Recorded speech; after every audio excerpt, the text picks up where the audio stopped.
Sun international, Visakhapatnam, Hyderabad. 8575795757.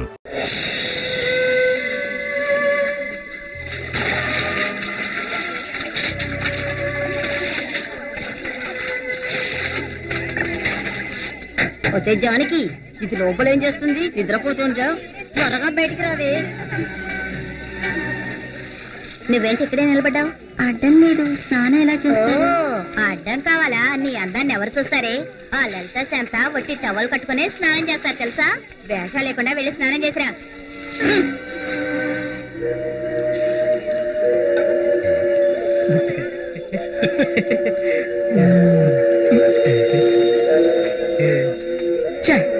వీళ్ళు ఇంతవరకు నాకేమీ చూపించకపోతే నేను ఏం చేయాలి? ఎవరది? మంచి సీన్ చూసే ఛాన్స్ మిస్ అయిపోయింది. ఎవరు? ఆ తలుపు దగ్గరకేసి. బట్టలుతికే రాయి మీద జారిపడి తల బగిలి చచ్చినట్టుగా ఉండాలి. చప్పుడు లేకుండా పని కానిచ్చాయి. ఒక్కొక్కళ్ళకి 50,000 రూపాయలు మీ ఇంటికి చేరతాయి. ఏమంటావు? 50,000? అంత డబ్బు సంపాదించాలంటే నీలాంటి వాళ్ళు ఎన్ని చోట్ల పడు. అదే 10 నిమిషాల పనే కదా. మరి ఏమంటారు? అలాగే సార్. అయితే పని మొదలెట్టండి.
ఏమైందమ్మా?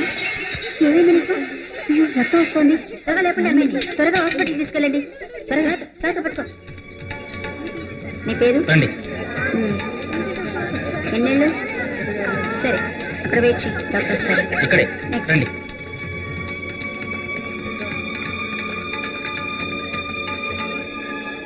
ఆ అమ్మాయి బావగారు ఆయన.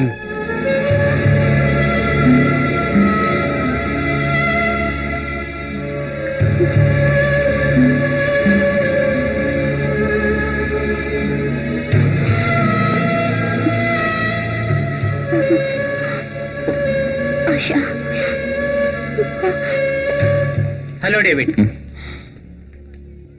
ఇది పోలీస్ కేసు కావడం వల్ల నేనేం చేయలేకపోయాను. లేకుంటే మంచి హాస్పిటల్ ఎప్పుడో జాయిన్ చేసి ఉండేవాడిని. అంత అవసరం లేదు. She is all right. 4 కుట్లు పడ్డాయి. అంత ప్రమాదం ఏమీ లేదు. కొన్ని రోజులు రెస్ట్ తీసుకుంటే సరిపోతుంది. Nothing to worry.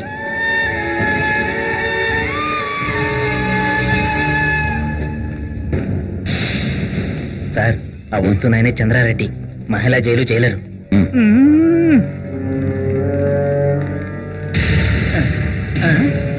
దారేమండి. చంద్రమోహన్ నన్ను డేవిడ్ అంటారు. ఏ డేవిడ్? అదే తలకు దెబ్బ తగిలి బెడ్ మీద పడుకున్న అమ్మాయికి బాగుంది. సరే, అసలు ఏం జరిగింది? యాక్సిడెంట్ గా తగిలిందా లేక కావాలని ఎవరైనా తల మీద బలంగా కొట్టారా?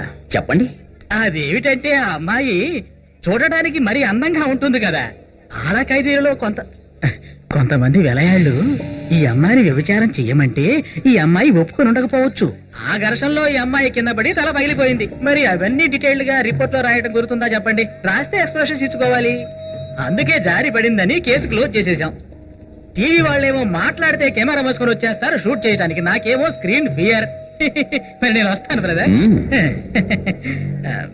బతికిపోయా.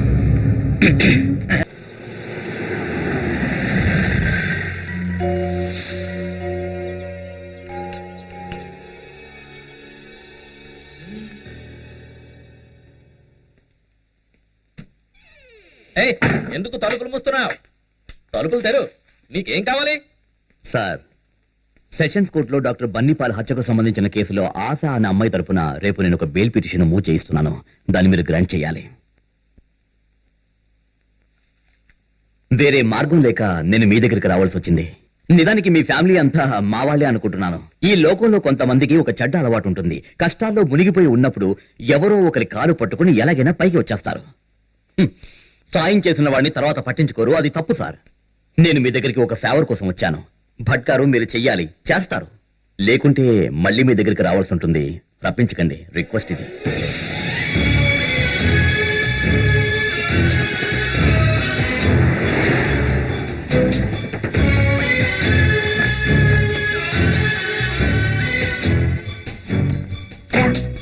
మరి మీ అమ్మ ఒప్పుకుంటున్నా?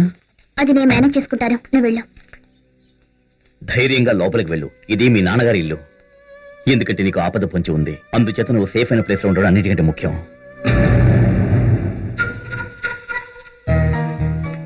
సానియా,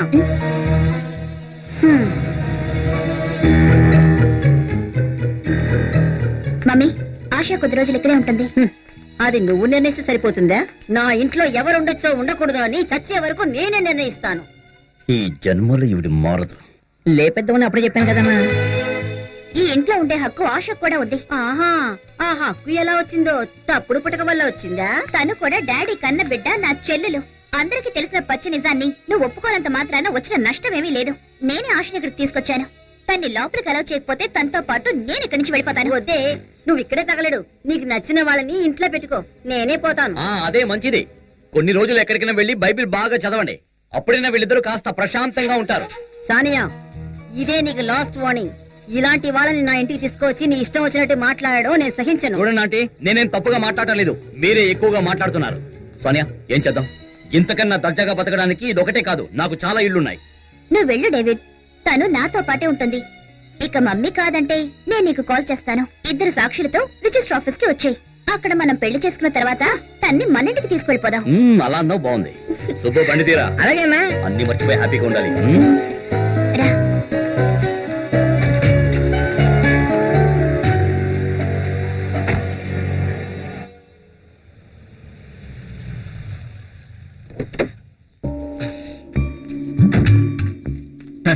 ఈ ఉమా తలుసుకుంది ఏదైనా జరిగిపోతుందా టీకే?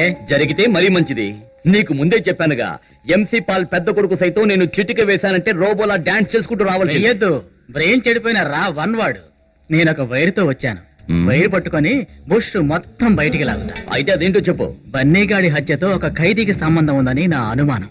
ఆ ఖైదీ రాజమండ్రి జైల్లో నుంచి పెరోల్ మీద బయటకు వచ్చి లోపలికి వెళ్లే లోపు చేసిన హత్య ఇది. వాడిని ఎవరు కొన్నారో, ఎవరి కోసం వాడి పని చేశాడో నాకు తెలియదు. సుబ్బు, అన్నా, ఏంటన్నా? నువ్వు ఆ రోజు ఒకరి గురించి చెప్పావు చూడు, పెరోల్ గడువు తీరక ముందే జైలుకి వెళ్ళాడని.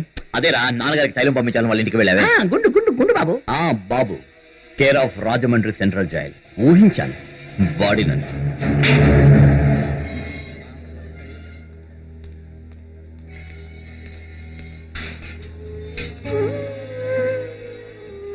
క్షేమంగా ఉన్నావా?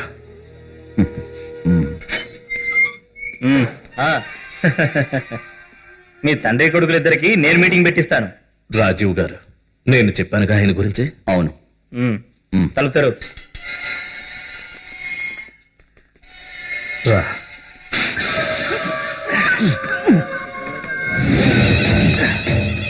ఇలా రా. అదిగో, నువ్వు వెతుకుతున్నవాడు వాడే. వీడి నా గుండు బాబు. అవును. ఈసారి పెరోల్ మీద వచ్చినప్పుడు వాడేదో ఘనకార్యం చేశాడని ఇక్కడ అందరూ అనుకుంటున్నారు. వీడు బయటకు రావాలంటే ఇంకోసారి పెరోల్ దొరకాలంటే కనీసం సంవత్సరం పడుతుంది. ఎప్పుడు కావాలన్నా పెరోల్ ఇచ్చే అధికారం ఒకరికి ఉంది, ముఖ్యమంత్రికి. అతన్ని అప్రోచ్ అవుతా.